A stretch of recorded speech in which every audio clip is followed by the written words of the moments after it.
11th hour reprieve, the tariffs are on hold, at least for now.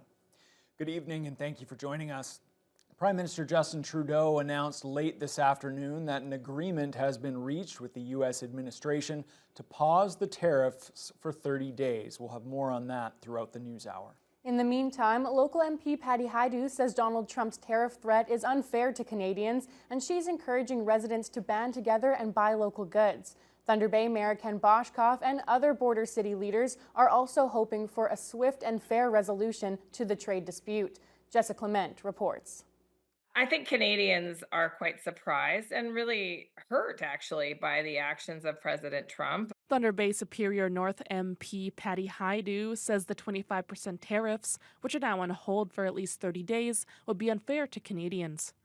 She notes that if they are put in place, the economic impact will be felt all over the country, including in Indigenous communities. A viable part of the economic fabric in Northern Ontario. We have many Indigenous-owned small and medium-sized businesses, and we have many Indigenous employees in all of our businesses and across the region. We are for sure feeling Indigenous voices as part of the Team Canada response. And again, this is a time for all Canadians to pull together. Hajdu notes the desire from constituents to buy local Canadian goods can be seen now more than ever. People are united. They want to stand up for their country. They want to stand up for the sovereignty of their country. They're seeing the challenges that a populist approach to politics is presenting across the border. Mayor Ken Boshkoff, alongside other leaders from border communities, says he's hoping for a swift resolution to the trade dispute. He says the communities who are part of the Great Lakes and St. Lawrence Cities initiative understand how important the relationship between the two countries is. Both of us need each other to be friends and to trade fairly and equally, which has essentially been happening for literally decades. I'm hoping that cooler heads will prevail and that people will make some sense of the fact that when you're friends and allies and you have basically the world's longest and safest border, you really don't want to jeopardize that kind of relationship. Jessica Clement, TBT News.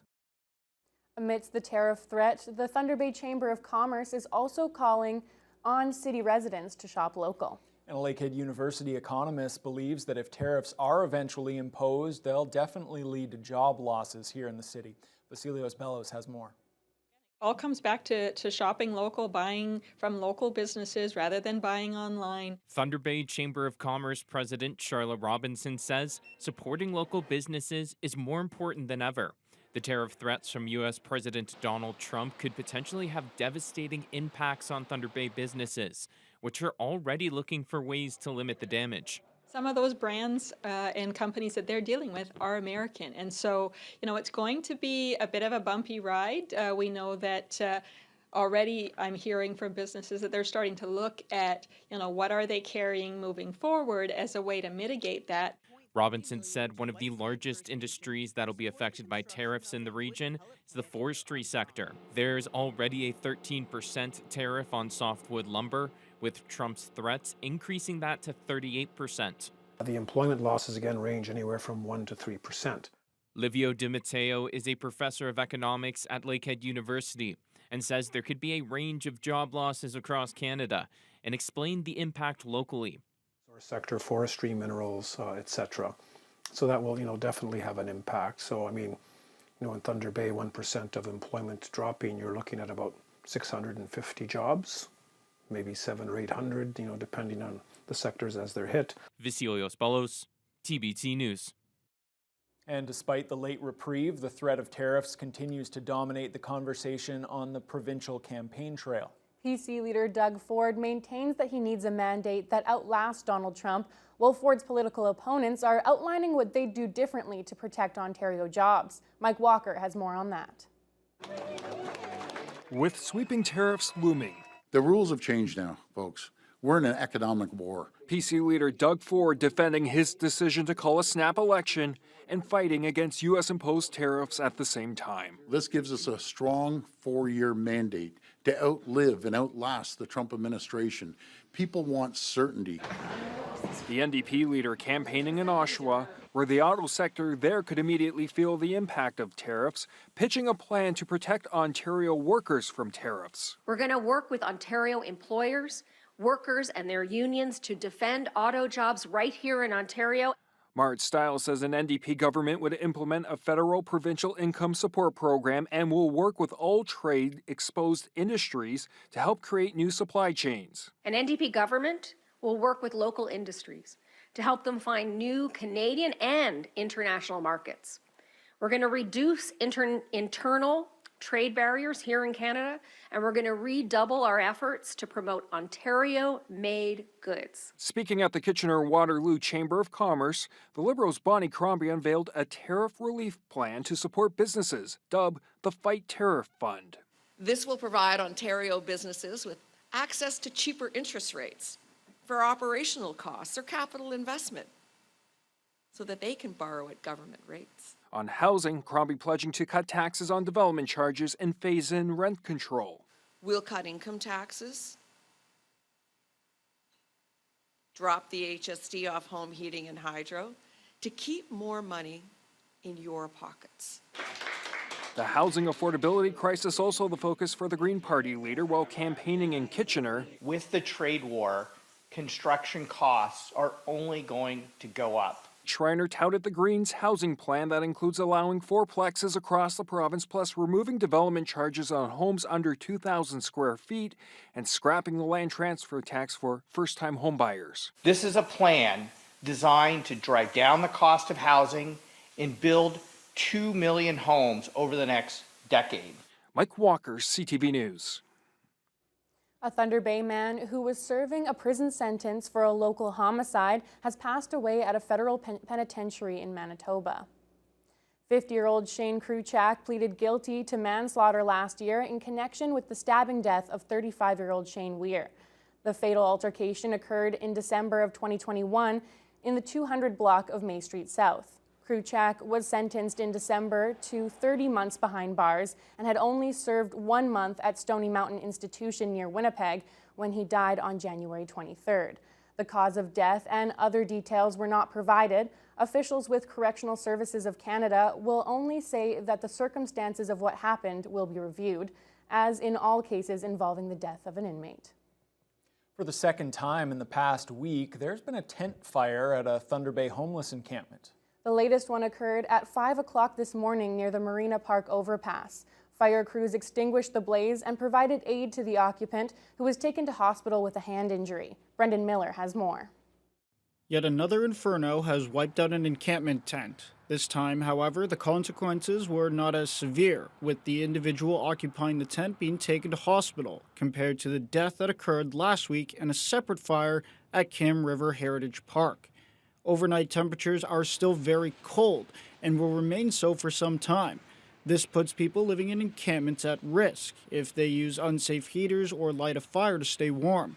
Thunder Bay Fire Chief Dave Paxton is urging people to be mindful and gives some tips on how to avoid a fire. In terms of the encampments in general and just heating practices in general, right? You want to make sure that combustibles are kept away from those heating appliances during the cold weather of the winter here.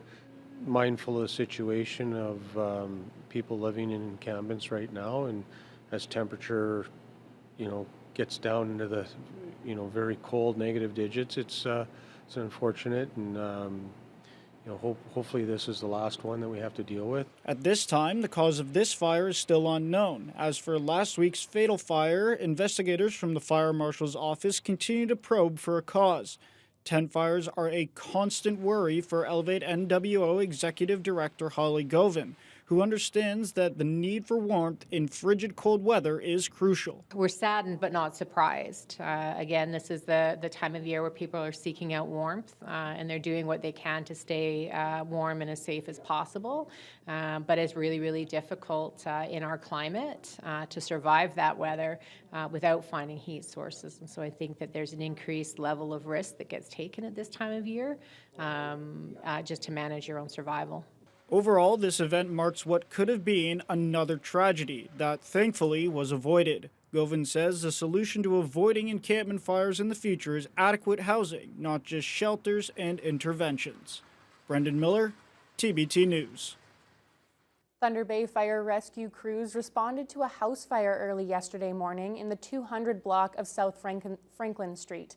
Fortunately, the occupant got out safely. Firefighters managed to extinguish the blaze, but the main floor of the home sustained heavy damage. Fire officials are reminding the public to closely monitor candles and always have working smoke alarms. A portion of the Thunder Bay Expressway was closed to all traffic this morning following a two-vehicle collision. It happened just after 8 a.m. between Arthur Street and the Harbor Expressway. First responders were on the scene shortly after the crash, and OPP say one of the drivers was taken to hospital with minor injuries. Police say it appears the southbound SUV crossed the center line and crashed head-on into another SUV in the oncoming lane. Both vehicles sustained heavy damage. No charges have been announced at this time. The expressway remained closed while the vehicles were being removed. It fully reopened around 11 a.m.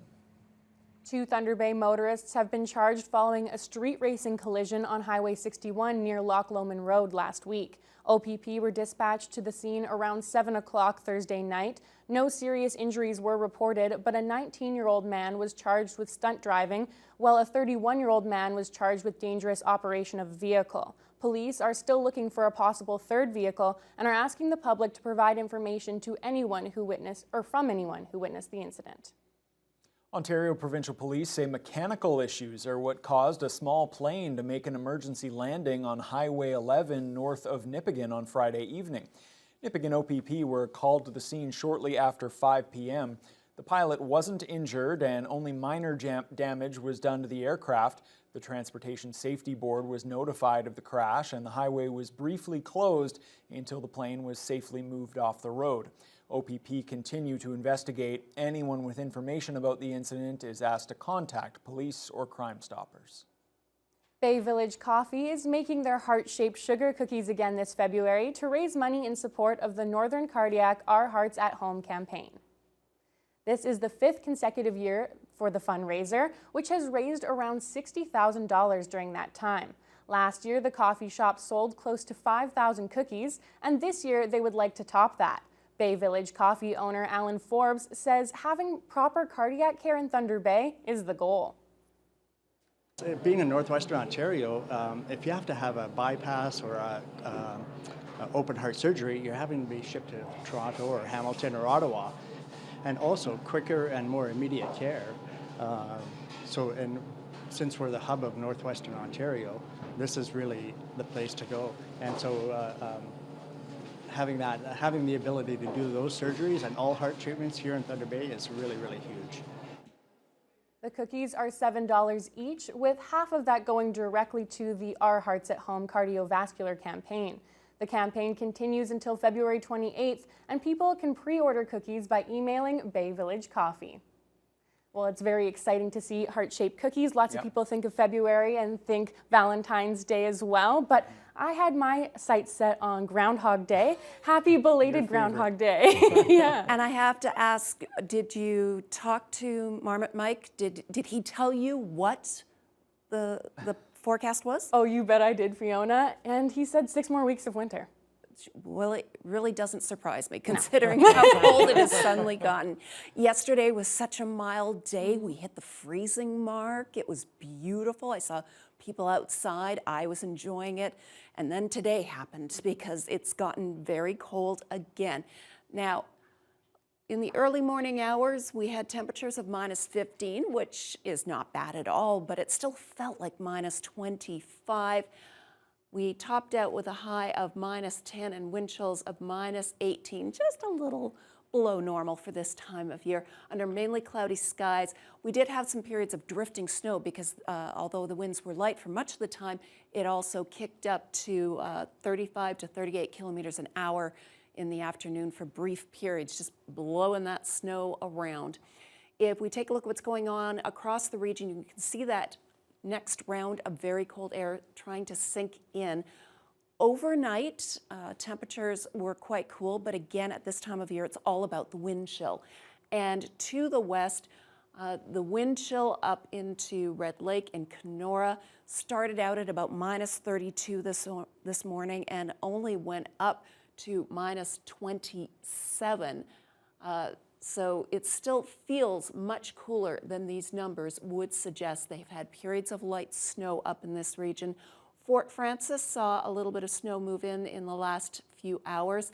Temperature-wise, while the temperature rose a few degrees during the afternoon, the wind chill remained pretty steady from this morning, and it's been hovering around minus 26 for the entire day, despite temperatures sitting closer to minus 17. So it's anywhere from 7 to 10 degrees difference for the wind chill from the numbers that you see here. As we head further east, still a little bit warmer, but not great. We've got minus 16 in Armstrong, minus 15 in Greenstone, and temperatures have been quite a bit cooler than they would like to see. Again, wind chills make it feel about 7 degrees cooler. And in Sault Ste. Marie, a lot of cloud on the eastern shores of Lake Superior. Temperatures have been falling slowly but steadily since before the sun came up this morning. Minus 5 currently feels like minus 13. Here in the city of Thunder Bay, we are going to drop down to a low of minus 21 and a wind chill of minus 27 under partly cloudy skies. And winds will continue to blow about 20 to 40 kilometers per hour. Little bit lighter than last night. I don't know if you heard the wind outside your windows.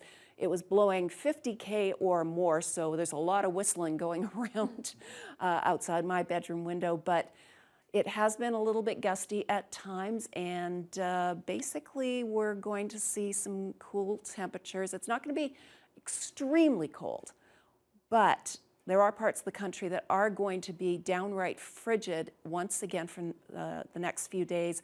Northwestern Ontario, as much as we will want to grumble about it, we're not going to be as bad off, but it is going to be cooler than normal. Okay, thanks a lot, Fiona. All right, well, Canadians can be forgiven if they're feeling a bit of whiplash today. Boy, how quickly things can change when you are dealing with Donald Trump. We were bracing for an all-out trade war with tariffs set to take effect tomorrow.